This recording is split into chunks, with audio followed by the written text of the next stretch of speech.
Bjorn over your shoulders, Overpass.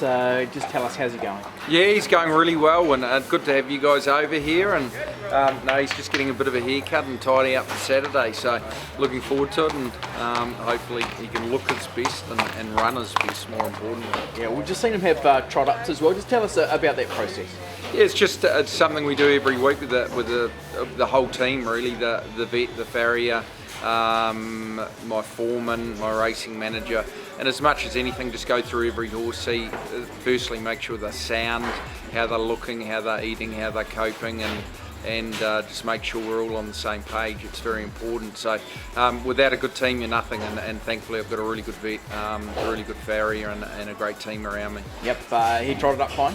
Yeah, very happy with him, and we've been looking at him obviously a lot lately, but touch wood, he's always been a very sound horse, and from that point of view it's been very easy management. So he's going into the race, he looks fantastic. We couldn't be happier with his condition.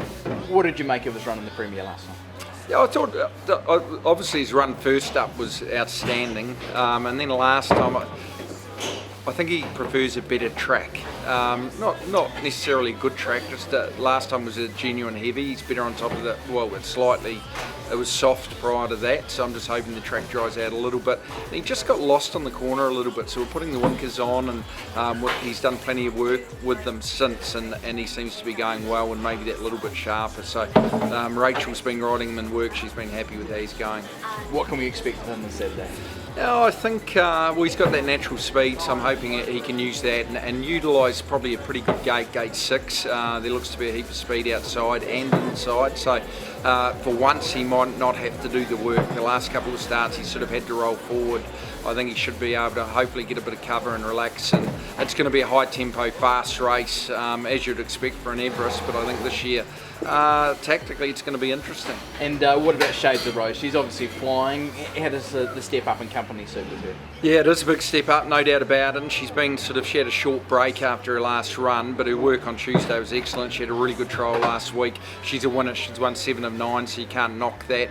Maybe not quite as good a gate 8 of 12, but you sort of can overanalyse gates too at the same stage. There's only 12 in it. It's only half a bend at Ramwick, so I think she's a little bit more tactical than probably what we've seen her last couple. She's had to go forward because of wide gates, and she has got that natural speed, so hopefully she can just get a nice run, whether it's midfield or even with a bit of cover.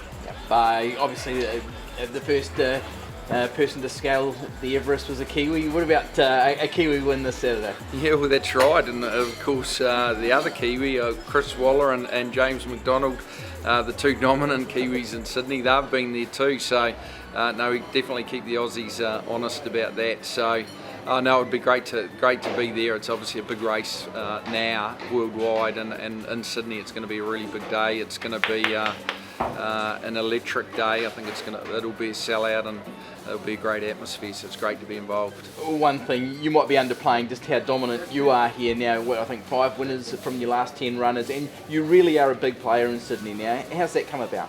Yeah, I don't know about that. It's still you've got to keep attacking, and it's very competitive. So you've got to be on top of your game. And obviously, I think, well, I'm biased, but Chris is the best trainer in the world, and will end up probably Australasia's greatest ever trainer, probably sooner rather than later. So it's really tough.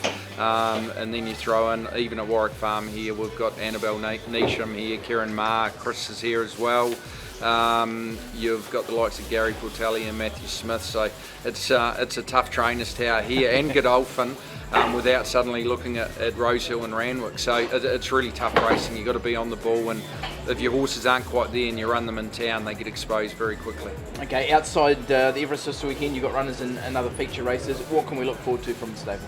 Yeah, there's a lot happening over the next sort of week. We've got horses going down to Melbourne and possibly up to Queensland as well. So I like Renaissance Woman in the Ethereal Stakes at Caulfield. I think she's a really promising stayer. Of course, New Zealand bred. I'd love to think she can get to the VRC Oaks and be very competitive.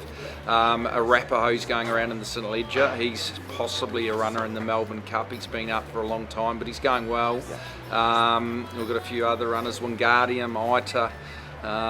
What else have we got? Yeah, there's a lot of runners on Saturday, so hopefully we can get a piece of it.